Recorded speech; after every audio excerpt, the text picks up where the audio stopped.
certinho, cara. Já voltamos, hein?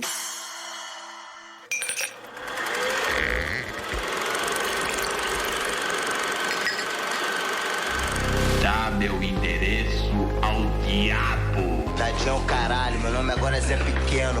Tô dentro da piscina. Não sei. Só sei que foi assim. É boca do dragão, você, moro? É boca do dragão. Vamos fechando as portas, ficando pelado. Fica na moral pro cachorro. Que satisfação, aspira. Numa distribuição Rádio Geek. Cine Destilado. Boa tarde, cinéfilos de plantão. São 17 horas, isso significa que é hora de Cine Destilado aqui na Rádio Geek. Meu nome é James Salinas. Eu sou a Bárbara Mascarenhas. E para acompanhar o nosso programa, você pode baixar o aplicativo Rádio Geek BR para iOS e Android ou nos ouvir ao vivo pelo site radiogeekbr.com.br ou pela live do Facebook. Lembrando que você pode seguir a gente conferindo o nosso programa completo pelos apps da Rádio Geek.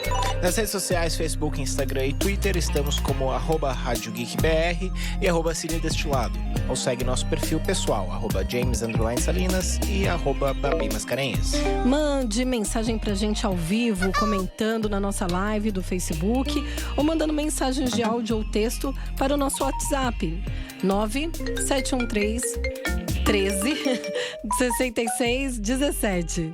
Hoje é dia 16 de setembro e vamos falar sobre 2 filmes nacionais que estão na lista dos 100 melhores filmes nacionais da Abracine, Associação Brasileira de Críticos de Cinema. Vamos falar dos filmes Rio 40 Graus, de 1955, e Rio Zona Norte, de 1957, do roteirista e diretor Nelson Pereira dos Santos, que foi inclusive homenageado esse ano no Oscar, no In Memoriam, que ele morreu no ano passado. Puxa, e nós nem sabemos dele. Pelo menos eu não sabia. Nossa. Mas primeiro vamos fazer um rápido intervalo musical e voltando aqui a gente começa a falar sobre esses 2 filmes, que são 2 de 4 filmes dele na lista, inclusive. Rádio Geek, Apaixonados por Cinema.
câmera. E aqui ele não tem isso, né? As decisões de direção dele são boas, que você vê duas pessoas atravessando a rua, né? Vira e mexe, você vê alguém olhar pra câmera, dando né? aquela piscadela. Aí ele corta pra cena do carro, assim, que tá escondido atrás, sabe? Sim. Então é bem feito o suficiente que ele não tem esse... Não tem esse problema. Essa sujeira, né? Então ele já é um diretor apto no primeiro filme, mas eu acho que o que mata é essa questão da técnica. ambição demais, né? Pra um primeiro filme. Mas esse filme é considerado o... Eles dizem que ele é o pai espiritual do cinema novo, né? Ele é o precursor do cinema novo. E pode-se dizer que sim, né? Mesmo com todas as falhas técnicas, os limites técnicos. Eu nem vou falar que é falha, né? Não é uma falha, é um limite mesmo. É um filme bem produzido, é um filme bem feito. Os dois são, né? Acaba falando isso, né? O cara é muito ousado, com uma direção ousada, com um roteiro ousado. E virando a história para o Brasil. Sim. Ele tá falando de Vender Amendoim no Maracanã. Tem uma brasilidade muito grande. Sim. Né? E ele tá falando de pessoas sem grana, né? Ele tá falando de um assunto que as pessoas não tinham interesse em assistir. Que tem um tom ficcional, né? Gente sem grana nesse extremo. É quase um aborígene, né? que a gente vai falar, né, daqui a pouquinho do outro filme, mas eu gostei muito mais do Rio Zona Norte. Porque ele não tem os defeitos que eu tô citando aqui no Rio 40 Graus. Né? Os dois filmes são excelentes, eu acho que tem que assistir, né? Não, você vê a qualidade do crescimento do diretor, né? Você nota ainda mais em 2 anos, né? De um filme pro outro, pra mim ele melhorou. Eu acho que aí não entra uma questão de demérito, né? Ser mais ou menos. Não. Você realmente vê a evolução do profissional, né, em cena. E esse é um cara que fez 24 filmes, teve uma carreira incrível, né? Muito tempo trabalhando. Sim. E assim, eu contei pelo menos 4 filmes dele nessa lista dos 100 melhores filmes. E é uma coisa que deixa a gente triste, né? Pensar assim que ele foi reconhecido internacionalmente, lembrado da morte dele, uma grande premiação conhecida, e internamente pouco falado, com tantas coisas positivas. E como você mesmo disse, 4% da lista é dele, né? E mesmo olhando os filmes dele no YouTube, né? Você vê que tem pouca interação. Você vai no filme do Glauber, tem 300 comentários, né? Então são estudantes de cinema, é gente que tá conhecendo o trabalho dele, tá entrando lá e dando seu pitaco e tal. E nos filmes dele tem 4, tem 5, né? As pessoas não interagem também de divulgar a arte dele, né? De estudar e entender esse lugar que ele tá. Mas de novo, né? Eu falei isso lá fora nos bastidores também, não é culpa nossa. Né? A gente tem uma falha de divulgação de filmes nacionais e uma falha de divulgação, né, nas próprias revistas, né, nos meios de comunicação, que a gente não consegue valorizar o que é nosso produto. A gente coloca todos os diretores internacionais e fica com a impressão de que não tem nada bom sendo produzido no Brasil, né?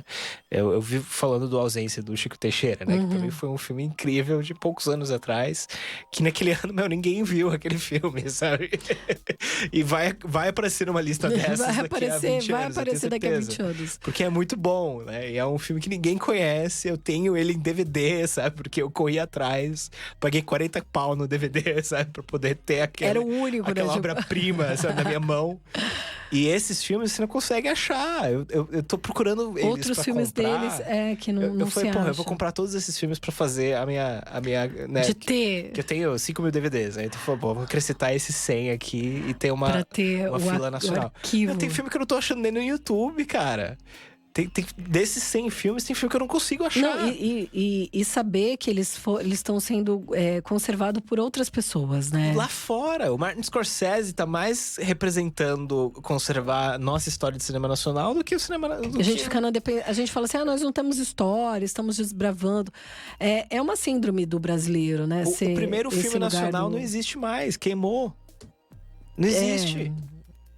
E aí a gente entra sempre nesse discurso, porque o Brasil não tem apoio.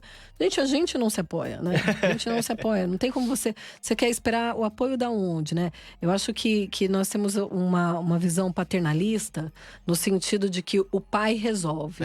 O pai serve para tudo, para te dar o dinheiro, para te sustentar e também para ser o lugar onde você joga pedra, né? Então, não preciso do meu pai, agora eu sou independente. O Estado não preservou os filmes nacionais, então agora estão todos destruídos. Tá, mas Mas o Martin Scorsese preservou um filme nacional lá fora. Não era uma coisa governamental. Não, e ele está pegando algo que você acha que é irrelevante, que você acha que é uma porcaria. Ele está pegando isso e está guardando para um dia, quando você tiver maturidade de entender a preciosidade que você...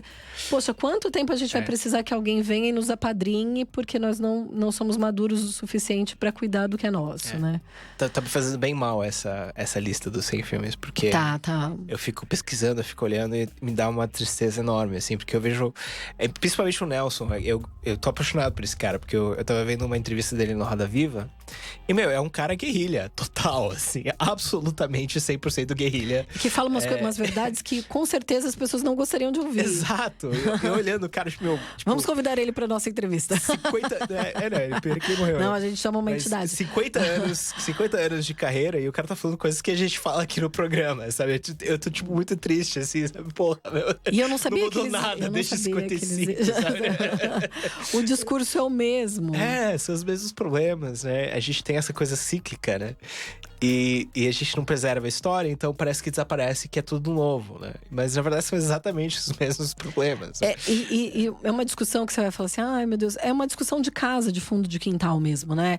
A minha mãe tava falando assim, não, mas as pessoas não respeitam, não sei o que. É falta de educação.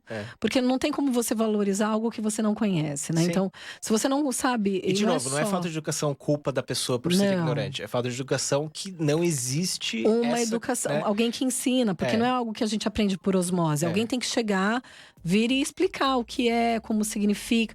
Falta esse lugar do professor. Aliás, em todos os lugares, né? Veio um insight agora. O primeiro filme nacional que eu assisti foi Como Era Gostoso Meu Francês. E foi uma aula de história. Porque era um filme que era canibalismo, né? Era sobre colonização do Brasil e tal. E eu lembro que foi na aula de história. E eu gostei do filme na época. Mas não me... Eu também assisti o filme e não caiu a ficha que era um filme nacional. Eu assisti o filme como um filme qualquer, sabe? Era um filme sobre colonização. E ainda mais que o personagem era francês e falava francês em boa parte do filme, eu não me toquei que era um filme nacional. É um filme de cinema novo, é um filme que tá na lista, inclusive, eu acho. Com certeza, eu assisti outros filmes que eu não fazia essa relação. Pra mim, nacional era algo que passava também na televisão, né? Então, eu assisti Super Xuxa contra Baixo Astral. Eu nunca assisti televisão. Meus pais me proibiam de assistir TV aberta, então eu não… E os filmes dos Trapalhões, que era algo que ia pro cinema, né? Então, as crianças tinham esse acesso ao cinema com os filmes deles. E outros filmes, pra mim, não era brasileiro. Se não tivesse essas pessoas, não eram brasileiros. Entendi. Né? Do máximo eram dublados. Se não fosse algo que estava no meu convívio, não era do Brasil. Que eu acho que é uma questão muito justa, né? Se você tá assistindo Velozes e Furiosos e tá dublado, será que você faz essa associação? De que não é um filme brasileiro. Né? Nesse sentido. Porque tudo vem dublado, né? Então pra TV. Você tem uma afinidade por aquilo, né? Tanto que existe muito essa afinidade com dubladores, né? Sim. Você ouve… Eu lembro que eu tava uma vez na Chopre Opção, lá atrás da Paulista. E eu tava com 2 amigos meus, da minha idade, assim, né? Crescendo assistindo Cavaleiros do Zodíaco, né? E de repente, sim, a gente tá conversando, tomando chopp. De repente alguém fala alguma coisa aqui na mesa do lado. E os dois ficaram brancos e mudos e pararam. Era o dublador. Né? Aí eles olharam pra mim e falaram, o que foi, né? Porque eu não assistia Cavaleiros do Zodíaco. Porque eu não assistia TV aberta. Aí eles olharam e falaram, é o Senseiya. Aí eu, quem? Né? Do Cavaleiros do Zodíaco, é o dublador do Cavaleiros do Zodíaco. Aí eles ficaram assim, e eles meio que falaram Cavaleiros do Zodíaco, e ele virou, tipo, e aí? Sou eu. Aí foram lá, pegaram o tarefa do cara, o cara fez umas vozes, foi uma coisa super legal, sabe? E o pior é que se muda o dublador e as pessoas param de assistir, porque você… É como se aquele personagem não fosse mais real. Ele morreu. O dublador do Wolverine, por exemplo. Né? Dubla tanto o desenho, quanto o filme, quanto não sei o que. Né? Porque senão não é a mesma pessoa. Senão o cara tem uma trava. Você vai assistir o original, você não quer mais assistir o original, porque não tem a voz do… Eu tenho isso com o MacGyver. Eu comprei a coletânea do MacGyver e eu achei horrível. Eu não tava conseguindo assistir, eu tava achando péssimo o programa. Aí eu coloquei dublado em português, entrei na minha nostalgia, fiquei bem. Porque era uma coisa que gravava do canal 21. Mas enfim, Os dubladores têm que ganhar mais. Você ganhar mais porque acaba aquele apelo emocional. Então, Rio 40 Graus, filme muito foda. É considerado, né, esse inspirador, né, do sistema do cinema novo, porque ele mostra essa realidade brasileira, ele tem essa brasilidade, ele mostra samba, ele mostra o morro, né? Ele mostra essa questão de correr atrás do dinheiro pro bonde, né? Ele tem um roteiro mais dinâmico. Esse tem realismo muito, muito bom. É muito interessante por causa dessas questões de juntar diferentes núcleos através de transições, né? Que eu ficava esperando a próxima transição, assim, pra ver o que ele ia criar, que foi muito criativo. Sim. E eu acho que é um ótimo primeiro filme pra um cineasta. E a gente vai fazer um intervalo agora. Só que voltando, a gente vai falar do que eu considero que é a obra-prima desses dois, assim. Eu só posso dizer que depois de ver um cara desse escrever o primeiro filme dele e ter essa grandeza, eu vou demorar mais tempo pra poder fazer o primeiro filme. Vou esperar mais um pouco. Eu discordo, a gente tem que fazer mesmo. Nem que o primeiro seja ruim, você vai melhorando. Droga!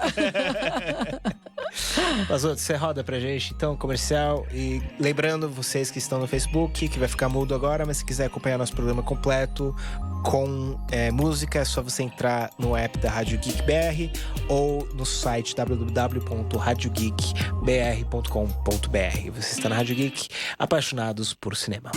Escuta, agora é hora de faturar. Vamos para os nossos comerciais. radiogeekbr.com.br. Olá, ouvintes, meu nome é Pedro Zambarda e você acompanha toda terça-feira, 5 da tarde, ao vivo, o Anime Station, seu programa de animação japonesa na Rádio Geek. Rádio Geek, apaixonados pelo que fazem.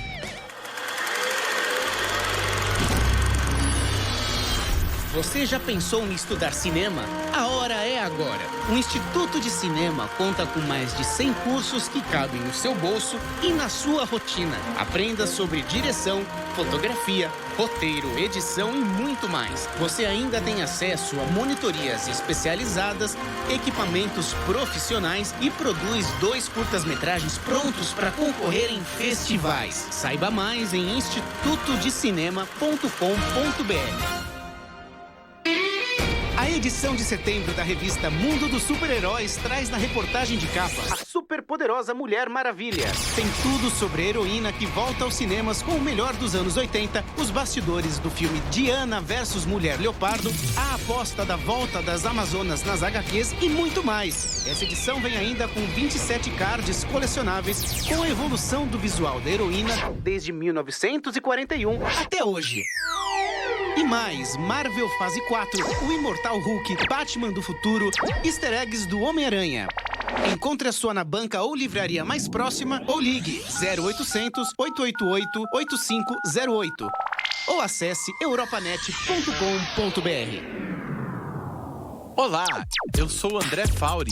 Vim aqui contar uma notícia muito legal pra você. Você gosta de jogos? Você trabalha com jogos? Ou você já pensou em trabalhar com jogos? Está disponível o meu novo curso Lucre com Games. Todas as dicas e truques que você precisa saber para fazer dinheiro com um jogo digital. O curso é dividido em 4 módulos. Introdução, jogos premium, jogos freemium e jogos free to play. Acesse agora www.lucrecomgames.com.br para transformar o seu sonho em uma profissão. www.lucrecomgames.com.br. Venha conhecer o Império do Ar-Condicionado. Trabalhamos com todas as marcas que você precisa para sua casa ou sua empresa. Acesse imperiodoar.com.br e peça um orçamento através do e-mail impériodoarcondicionado@yahoo.com.br ou pelo WhatsApp 11 94036 6603. Especializados em ar-condicionado e limpeza de duto via robótica. Império do Ar-Condicionado 11 94036 6603. Agora sim, estamos de volta! Desculpa.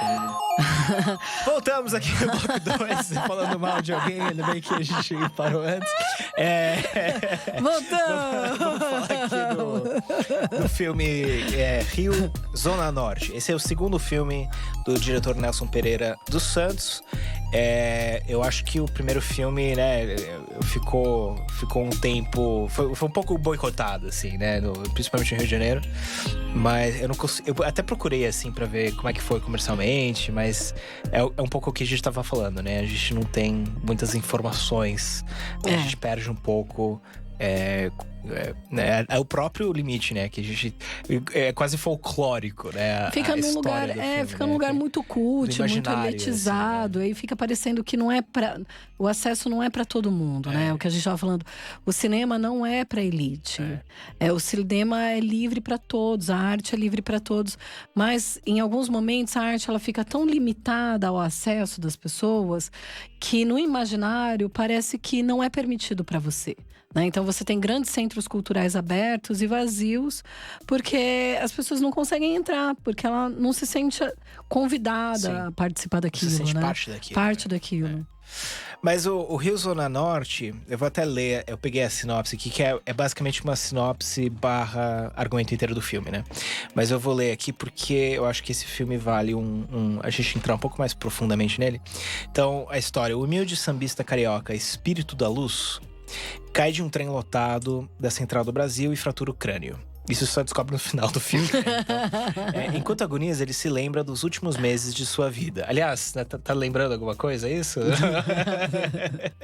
A luta para ver seus sambas gravados e interpretados por grandes artistas como Ângela Maria, as trapaças do falso parceiro Maurício, o filho adolescente que se envolve com criminosos perigosos e o seu novo relacionamento com a mulata Adelaide. No hospital, ele recebe a visita de Moacir, músico de orquestra, que é admirador de suas composições e se oferecera para colocá-las em partituras. Esse é o argumento de um filme. De outro filme. Que eu gosto muito. O Espírito da Luz, né, o personagem principal, é interpretado pelo grande Otelo, que... Pra mim, e pra você também, né? Você falou lá fora, é a grande diferença do Rio 40 Graus e desse filme. Sim. É a presença dele, que ele é muito carismático. Muito. Ele tem olhos incríveis pra atuação, ele transmite tanta emoção. Mesmo quando ele só tá fazendo alguma coisa, tipo, eu estou bêbado e feliz e eu estou olhando pra cá. Ele traz um carisma, né? Ele traz uma emoção. E ele tem um clique, né? De sair de um lugar para outro. Muito bem. Ele vai do drama pra comédia muito rápido. Muito rápido. E te convence 100% daquilo, tudo como verdade.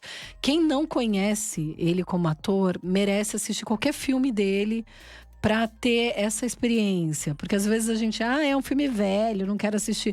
Veja, porque é uma lição... De interpretação.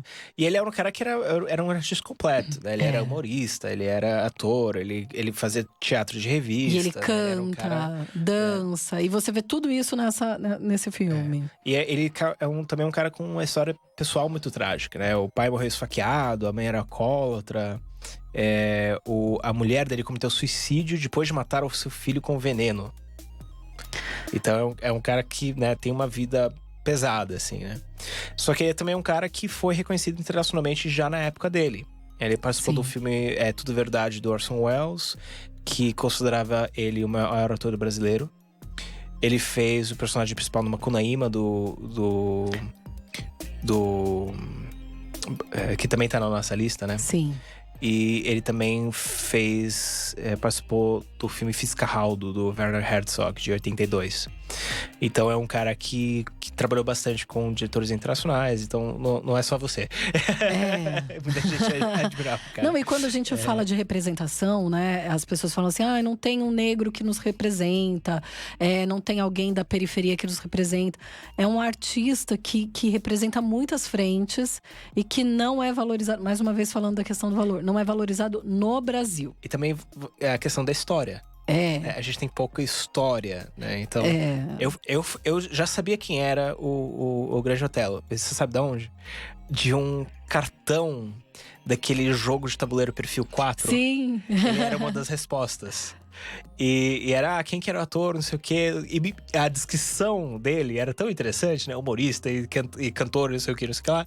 A Grande Otelo, né? Que até falava da baixa estatura dele, não sei o quê. Que eu pesquisei pra saber quem era, porque eu sabia a resposta, mas não sabia quem era. E então ele já tava no meu radar por causa de um jogo de tabuleiro de perguntas e respostas. E até pra e eu sou cinéfilo pra caralho. E ele, só pra considerar assim, claro que na época ele era um artista conhecido em qualquer lugar, né? Então, pessoas de uma certa idade sabem quem é, né? Minha mãe sabe, acompanhou a carreira dele. Eu estou voltando a falar essa questão do reconhecimento para as novas gerações, né? A gente tem ele num imaginário, ele como uma lembrança, como parte de alguma coisa que é vista ou falada. Mas não dá pra baixar o DVD pra assistir o filme Mas não dá pra baixar o DVD e… quando a gente pensa em representações, quando fala assim, então me dê 3 nomes de negros que fizeram sucesso. Se não for algo que está na pauta para ser discutido, você não põe ele nessa pauta. Ele está se perdendo para as novas gerações. Um cara que realmente é brilhante, com uma história brilhante. Para mais uma vez falar que isso não é um lugar de elite, é um lugar para todos, né? A gente teve essa discussão que eu falei, né? Que eu fui num festival de cinema aqui, acho que foi em Porto Alegre. E era uma bancada de mulheres falando sobre mulheres no cinema brasileiro, né? Sim. E era muito… né, não tinha essa pesquisa. Então, não tem nenhuma mulher diretora. Eu falei, peraí. Como não tem uma mulher Aí eu comecei diretora? a falar várias, assim, né? Não dizendo que tem muitas, né? Mas que elas também não perceberam as que tinha, né? Porque… Elas não são… elas não mantêm acesa a luz, né? Esse lugar de acender, realmente ele falta, né? Esse reconhecimento. Parte da briga é reconhecer quem já está no meio. Sim. Né? E não então, só assim, vamos falar de vamos encorajar as mulheres a fazer mais, sim, mas já existiu mulheres que já fizeram. Sim, abafada na grande maioria, sim, mas elas existiram. Então não dá pra gente começar um processo onde eu quero ser empoderada e continuando abafando as outras vozes, né? Então, sim, existem negros, sim, existem pessoas da periferia, sim, pessoas que venceram e chegaram a lugares astrofísicos. Principalmente pra época, né? Sim. Mas a outra coisa que é importante falar aqui, de novo, né? Ele usou muitos atores do primeiro filme nesse. Então você vê várias caras do Rio 40 Graus nesse Zona Norte. Do Zona Norte. E eu achei que ele fez isso muito bem, assim, de novo, né? Coisa que o Tarantino faz, coisa que, né, que a gente tem hoje no imaginário popular, mas que esse cara já tava fazendo. Reaproveitando os caras talentos, eram assim. mestres, realmente. E ele também tem, que a gente vai acabar falando mais pra frente, né, em outro programa. Ele fez o Vidas Secas, né, de 1963, que foi o único filme brasileiro a ser indicado pelo British Film Institute como uma das 360 obras fundamentais em uma cinemateca, né? O Vidas Secas mais pessoas conhecem, né? Sim, por conta até mesmo do Memórias do Cárcere, livro. Por conta também são dois. Mas esses dois eu não conhecia, esses dois filmes. Esses dois acabam sendo até muito mais vistos, né? E ficando nesse lugar também de importância, porque são livros essenciais para provas, então acaba sendo a referência de também assista o filme. Né? Você não está com preguiça de ler o livro, né? Você só vai lá pro resumão. Que bom que o Nelson ajudou a gente. Tá vendo? É só você botar resumões, né? Resumões. Que aí as pessoas vão saber quem é o Grande Otelo. Então,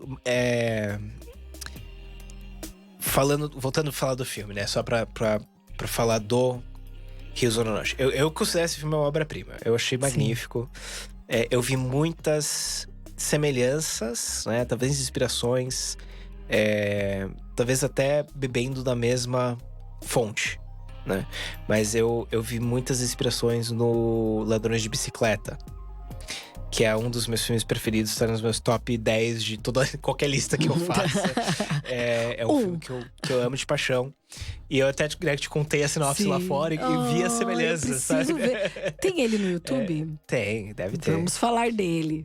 Mas é um filme lindíssimo. Eu gostaria de falar dele eventualmente alguma vez que a gente não estiver falando de filmes nacionais. Mas esse é eu acho que dá pra falar. O Woody Allen falou do Ladrão de Bicicleta. Ele falou que é um filme que captura a alma humana. E eu tive essa mesma sensação. Eu tô até ficando emocionado aqui só de você falar. Eu tive essa sensação assistindo Rio Zona Norte. Ele é um filme que te toca profundamente. E ele não é pedante. Não. Né? Ele até nos momentos em que ele talvez seja, né? Talvez esteja, como um crítico falou de um filme meu, pintando com traços grossos demais, né? Que ele é um filme, né, que assume uma carga dramática pesadíssima do nada, né? Ele é um filme que tá falando de sonhos, também La La Land, assim, né? Você, o cara tá sonhando em ser não sei o quê, cara vai mas ser. Você sabe que no final vai acontecer um final feliz e de repente não. Em 10 minutos ele perde a companheira. Ele é roubado com o único dinheiro que ele recebeu pelo samba que foi roubado dele e ficou famoso. E o filho dele morre na frente dele esfaqueado, né? Tipo, em 10 minutos, assim, a vida dele vai pra merda, né? E isso eu até olhei, porque eu achei tão bizarro, né? Isso tudo aconteceu ao mesmo tempo. E faltava 20 minutos de filme. E eu tava olhando e falei, como é que ele vai recuperar em 20 minutos, né, a sensação que ele criou na primeira hora de torcer pelo cara e você se identificar com ele, e você, né, querer que ele vá bem. E ele consegue. E faltando 10 minutos de filme, eu percebi que ele não ia tentar recuperar, que essa que era a mensagem, né? Que fudeu, que não tem final feliz, que isso aqui é a vida real, porra. Não, chegou uma hora que eu fiquei na dúvida se ele morria. Que eu achei que assim, ele bateu a cabeça, mas ele se recuperou, sabe assim? Porque ele tá totalmente fudido, entra num trem lotado e começa a cantar um samba. Sabe assim, é o lugar também da esperança e do cara que tem… Que não desiste, não importa o quê, né? Então assim, você vê que o cara tá totalmente destruído e de repente ele tá lá e… morre. Na maior alegria. E de novo, né? Ele brinca… eu acabei de perceber isso. Da mesma forma que o Rio 40 Graus brincou com continuidade de personagens, né? De um personagem linkar no outro, isso dá continuidade na história. Ele brinca com esses dois tempos, né? Que é o tempo deles encontrando o cara, né, na central, né, do Brasil. Sim. E mostrando ele sendo encontrado, eles cuidando do cara, chamando a ambulância, ele entrando na ambulância, chegando no hospital, e alguém chamando alguém pra ir no hospital ver ele, e ele morrendo. E isso intercalado com o resto da história de como que ele chegou até lá. Que também é uma forma muito interessante de contar essa história, principalmente você sabendo o final. Sim. Né? A hora que você começa a assistir, você não tá nem entendendo. Tem as imagens do Rio e é tudo bonito. E aí, no final do filme, eles repetem essas imagens, mas você vê que é a visão dele de dentro do trem. Pouco antes dele morrer. Então, aquela imagem é sujada pela tragédia. Então você começa com essa visão idealista e que parece que vai ser um filme bonito, contando uma história, né, de esperança e de, ele vai conseguir, ele tem certeza que ele vai conseguir, né? Quando o filho dele morre, ele fala, meu samba vai ser gravado e vai ser cantado pela, né, mulher, eu não lembro o nome da artista. E ele vai lá, mostra pra ela, nossa, adorei, né? Tipo, vou cantar essa música. E aí, mas agora ele precisa anotar a partitura. E ele não sabe, né? Então, eles ficam jogando essas coisas na cara dele, né? E assim, esse lugar da escassez que é uma verdade, né? Então assim, o lugar que você tem a solução para mudar a sua vida, mas sempre falta um ingrediente. E esse ingrediente que faz a sua vida ir embora, mas ao mesmo tempo você se recupera disso. Então assim, é uma roda que você pode olhar isso e falar assim, então não tem solução, né? A gente vai morrer sempre na miséria. E tem o cara que é otimista, porque ele é o otimista, né? O cara que, se de verdade fosse parar pra ver esse personagem, ele morreu feliz. Ele morreu acreditando, né? Ele não morreu na miséria. Alguns vão falar, ele morreu na miséria, não foi pra lugar nenhum. Ele não, ele estava indo pra algum lugar, né? Mas tem algumas coisas que eles colocam do filme. A insatisfação da esposa dele. Né? A insatisfação dela é uma coisa. Uma hora que a câmera tá em um lugar, tá todo mundo tocando na cozinha e ela, tipo, remoendo do canto. E né? entra parte dela no lugar que é a câmera e ela mastigando a bochecha. Enquanto todo mundo tá num puta sambão e ela mastigando e a imagem de trás suja, todo mundo se divertindo e ela num porre de vida. Nada comove ela. Agora eu vou vender. Você me prometeu uma casa e disse que ia gravar o seu negócio, né? Agora você é o perdedor, eu não quero mais você, né? E tudo pra ela é assim, você vê uma mulher pesada, né? Como que você consegue viver com uma pessoa o tempo todo pesando em você e você ter tanta autoestima? É verdade. É verdade. Então, mas aí é a questão que a gente coitou, né? Eu acho que foi até no filme do Glauber, né? Que esses personagens, eles têm emoções, né? Eles são personagens complexos. Todos eles, né? Todos. Até o que tá tentando se usurpar das músicas dele, né? Você saca ele de primeira. Porque eles colocam o contraponto do cara que legitimamente está impressionado com a música dele. E do cara que vê a oportunidade… de ficar rico. De pegar alguma coisa de alguém que alguém achou valor. Né? Ele só enxerga o valor nele quando o outro fala. Né? E aí ele já entra e é aquela coisa meio cobra, assim. É muito bem interpretado aquele personagem também, Sim. né? Porque ele tá no Rio 40 Graus e era um personagem bravo, né? E nesse, ele brilha, aquele personagem. Brilha. Né? Ele tava muito à vontade naquele… E como a gente se confunde, né? Porque você vê que, assim, o cara que gostava das músicas dele, ele de verdade não tinha acesso ao cara. Não porque o cara não se apresentava, mas porque ele achava assim… Imagina que ele vai querer. Você tem aquele… ele falou que sim, mas você vê que o discurso é igual, né? Volta amanhã, vem não sei o quê. Mas o oportunista, ele está à disposição, né? Pra acolher. E o outro cara… É mais difícil. Porque na verdade ele tá interessado, mas ele não tá interessado e tá te bajulando, né? Tem esse lugar do bajulador. E pra quem não conhece, né? O seu sonho fica ali naquele jogo. Que é também uma representação muito interessante do que acontece na vida real, né? Sim. De que a gente tem isso, né, no cinema, né? A gente ainda mais fazendo produção de guerrilha, né? A pessoa entra com tanta expectativa. Ai, nem né? fala. E ela acha que, porra, né? Agora eu trabalhei no filme, agora minha carreira tá feita e não sei o quê. Aí, né, passa 3 dias. Agora eu vou pontuar. Porra, eu tô comendo macarrão com cachorro quente, né? Com salsicha. Eu não durmo há 3 dias. E as pessoas estão me cobrando. E não tá mais divertido isso, né? Tá sua E diversão, aí você percebe que é um trabalho. Né, e que é duro e que é difícil, né? E é só depois de 3 meses a 1 ano, né, que o filme termina de gravar, que você volta a sentir prazer em ter participado daquele filme. Tô falando de guerrilha. Se você recebeu, é outra história. Mas guerrilha, né? Que você investiu seu tempo, suas emoções. Que também tá nesse lugar do personagem, que é um compositor, né? Ele escreve hoje, mas até a pessoa gravar, isso ser lançado e ele ser reconhecido, é um processo que demora muito, né? É que eu tô falando disso porque a parte do trem, né? Que é depois de tudo, é meio que ele… se reapaixonando pelo próximo capítulo. Pelo próximo projeto, né? Mas é muito interessante. Eu achei muito verossímil aquela parte com o compositor. Sim. Que ele é um cara que teria ajudado ele, mas não em 1 semana, né? Ele é um cara que, né, quando ele não tivesse 5 amigos em casa falando sobre a peça de teatro que saiu na semana passada, que ele se sente… Com certeza aquilo teria funcionado, né, naquele momento. Se tivesse pego o cara num dia bom, que a mulher não tava lá, que a mulher não queria que ele ajudasse o cara, ele teria… ajudado ele a compor ele era o patrocinador certo, mas nos horários errados. Né?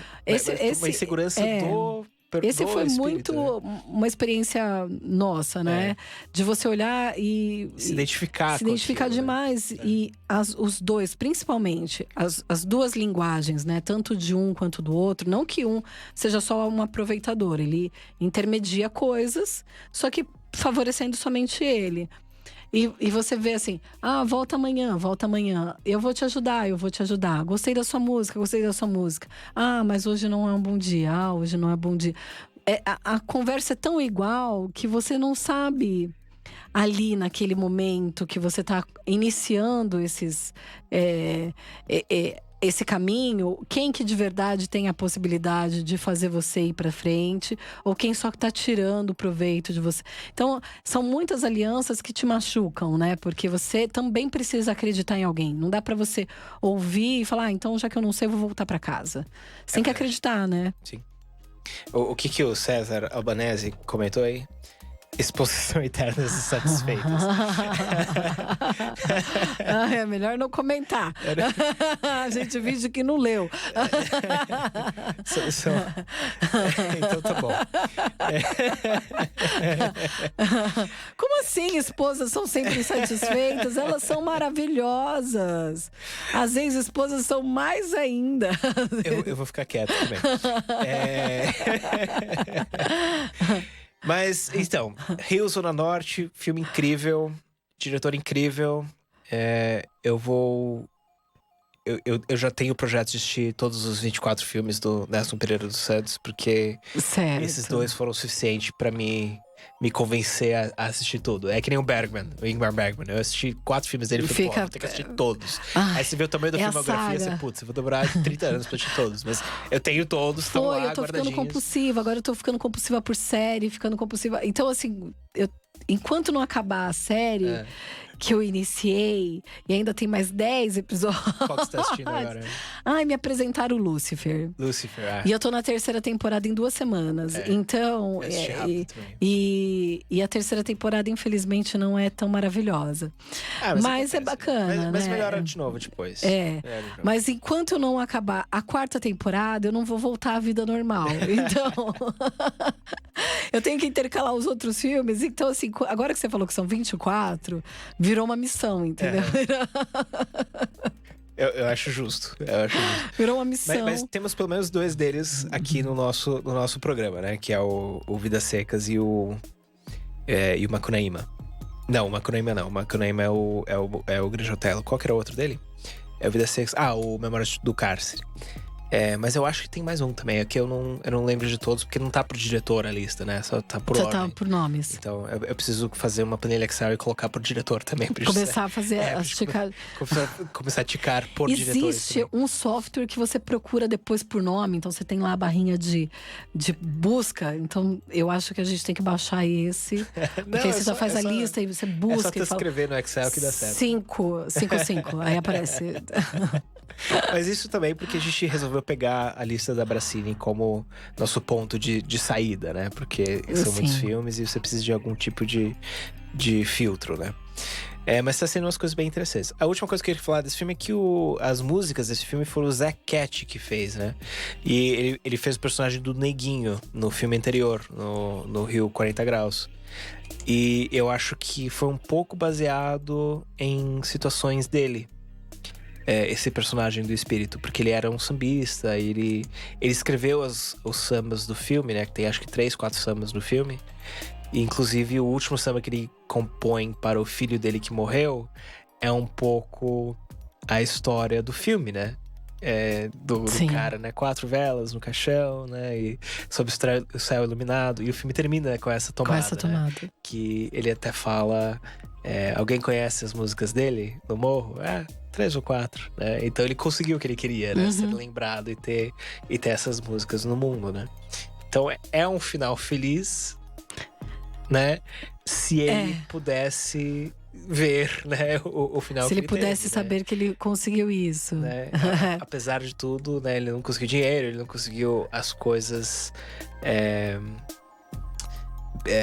pessoais, né? Que ele almejava, mas criar arte e que as pessoas gostassem mas aí a gente se colocando também nesse lugar, né?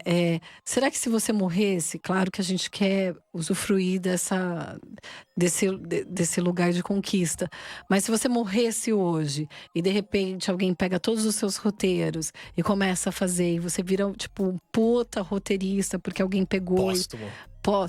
Você acha que de verdade isso não teria de alguma forma saciado você? Ou no seu imaginário você não fica pensando que tipo, mas se eu morrer, tomara que alguém faça isso?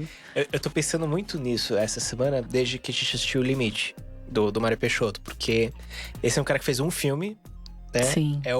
É considerado o melhor filme brasileiro, né? E ele não fez mais nada depois, ele só ficou nos projetos. Eu fiquei pensando nisso, né? Quando você chega, né? E é um cara que, né, demorou muitos anos pra ser considerado o melhor filme, mas de certa forma, né? Ele sabia que ele tinha feito algo diferente, relevante, especial e relevante. Em que momento, né, que você para e olha em volta e fala: isso é o suficiente, né? Sim. Agora, beleza, eu consegui o que eu queria, né? Beleza, eu levei o meu troféu, né? Escolha seu festival favorito, né?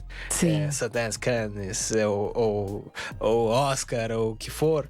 Tá, e agora? Tipo, paro de fazer cinema porque nada vai ser tão bom quanto? Sim. Ou eu passo o resto da minha vida me infernizando porque eu preciso fazer algo que supere maior ou o que eu superior. fiz? Ou eu entendo que cada projeto é diferente e são pessoas diferentes que vão gostar, né? O Rio Zona Norte, eu tenho certeza absoluta que os filmes que estão ranqueados na frente dele nessa lista eu vou gostar menos, porque esse filme tocou profundamente, porque foi muito pessoal a mim, né? A minha trajetória. Não, foi mesmo pessoal, Então, importa um grande número de pessoas gostar de algo? Ou alguém se conectar com ele. Ou alguém se conectar a um nível tão profundo quanto a gente se conectou com Porque esse. a premiação é algo que é feito hoje, né? Por aquele grupo de pessoas. Então, se você se comunicou bem, de repente, com aquele momento histórico, foi. Mas, de repente, você vai se comunicar com um outro momento histórico. Você não vai ver. Sim. Né? Esse lugar, seu filme só vai ser né? gostado daqui a 50 anos. 50 anos. Então, assim, o cara no final, ele atingiu o objetivo dele. E eu acho, né, assim, olhando pelo personagem, que ele tinha essa sensação de que que as sementes estavam ali, né? Em algum momento aquilo ia florescer. Agora, se ele realmente esperava que ele ia assistir isso florescer, a gente quer porque a gente quer pagar as contas, comer bem, sair. Ou comer, no caso dele, né? Ou comer. Ou simplesmente comer. Mas esse filme, eu acho que, de novo, eu faço comparação com Ladrões de Bicicleta, que eu senti essas similaridades. No Ladrões de Bicicleta, pra mim, a grande metáfora do filme é que ele fica o filme inteiro correndo atrás da bicicleta que foi roubada. E ele ignora o filho dele que tá aí. Né? Essa parte é importante. E nesse filme, ele tem um equilíbrio um pouco maior. Que eu senti que foi um equilíbrio que o diretor atribui ao brasileiro. É aí que eu enxergo a brasilidade, sabe? Esse jogo com a vida, né? Esse jogo de que, não, mas não é só o Sama, sabe? Ele ama o filho dele, né? Ele conhece a Adelaide, ele é carinhoso com ela, ele adota o filho dela de cara, ele tá tentando construir a casinha lá aos poucos, mas tá, né? Ele não é sonhador em só uma parte da vida, né? Ele não tá sonha em tudo. Ele não tá só buscando uma vida melhor. Né? A partir do momento que acho que o tio dele, eu me perdi um pouco na história lá, queima a casa dele, ou não sei o que, ele deixa o cara ir lá morar na casa nova, né? Ou o filho dele foge meio que da FEBEM da época, né? Eu esqueci o nome que ele dá pro negócio, né? Mas o moleque aparece, ele quer arregaçar o moleque, né? Eu quero falar, não, para de bater ele já apanha de todo mundo, né? É uma frase que entrega muito, né? Que ele, tá bom, vai, então precisa de dinheiro, né? Dá o último tostão que tem no bolso dele, né? E o moleque aparece semana depois pra roubar o patrão dele, né? Então, ele tem essas ironias no filme que são muito carregadas de drama, né? E eu acho que funciona muito bem. E que ele leva isso de uma forma muito... parece que é cômico, né? Você vê que não, na verdade não. Ele está pondo humor numa coisa que ele sabe que é séria. E é uma coisa brasileira. E é uma coisa brasileira. Eu senti isso nesse filme que tem aquele tom de malandragem, mas não é. Ele tá sentindo a dor do pai que tem um filho ladrão. Trágica. Mas eu vou rir dessa situação fazendo uma piada. Eu gostei demais desse filme, achei muito bom. Bom, tá acabando nosso tempo, galera. Semana que vem, nós vamos dar um intervalinho na nossa saga de assistir e comentar todos os melhores filmes nacionais já realizados, porque teremos novamente como convidado o Pedro Martinho. Pedrão! Dessa vez você estará aqui conosco. Falando. Pra falar sobre uma paixão dele, que são filmes trash, filmes ruins, filmes horrendos, filmes com muito efeito especial e baixíssimo orçamento. Então a gente vai assistir essa semana e eu trouxe aqui pra você no pendrive esses 3 filmes pra você poder assistir. Mas eu já procurei os 3, tem no YouTube legendados. É o Palhaços Assassinos do Espaço Sideral, 1998. É muita cara do Pedro. Steven Chiodo. Eu já assisti esse filme, eu gosto muito desse filme, é engraçado pra caramba. É o Robot Jox, de 1989, do Stuart Gordon, que eu nem sei porque ele colocou nessa lista, eu vou brigar com ele aqui ao vivo na semana que vem. E o Quarteto Fantástico, de 1994, do diretor Ole Sassone, que foi uma produção Roger Corman, que foi um filme feito só pra não perder os direitos autorais dos personagens. Então o filme foi gravado e foi arquivado, e ficou anos sem ser descoberto, porque nunca foi lançado Porque não era oficialmente pra o filme. isso acontecer. Não era pro filme ter visto a luz do dia nunca. E, inclusive, eu coloquei aí também um documentário sobre esse filme. Tá. Que também é interessante. Então a gente vai falar sobre tudo isso na semana que vem, na nossa sessão de filmes trash número 1. Queria agradecer o Gabriel Pazotto pela sua assistência, seus trabalhos técnicos e sonoplastia e operação de mesa. E, nos siga no @cinedestilado para concorrer a muitos prêmios. Nós temos novidades muito legais vindo em breve. Muito obrigado quem nos acompanhou ao vivo pelo Facebook. Lembrando que vocês podem acompanhar a gente também no Spotify, no Cine Destilado. Toda a nossa programação está lá, já cortando os nossos intervalos. Alguma última palavra, Ana? Eu amo todos vocês, ouvintes maravilhosos, essa equipe maravilhosa que trabalha comigo. Eu tô muito amor. Muito obrigado por terem passado mais essa horinha com a gente. Até semana que vem. Você está na Rádio Geek, apaixonados por cinema. Hora do comercial. Tira a mão desse botão, hein?